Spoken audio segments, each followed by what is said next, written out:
श्री स्वामी समर्थ. आजची कथा आहे भिवू नकोस मी तुझ्या पाठीशी आहे. एकदा अक्कलकोटमध्ये स्वामी समर्थ एका वडाच्या झाडाखाली बसले होते.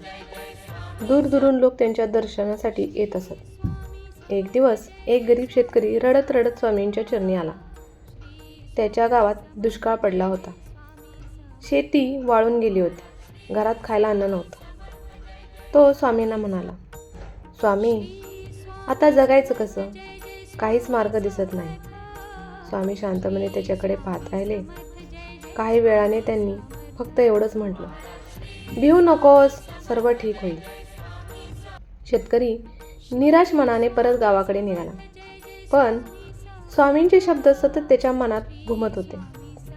त्या रात्री अचानक गावात काळे ढग जमू लागले आणि अनेक महिन्यानंतर जोरदार पाऊस सुरू झाला.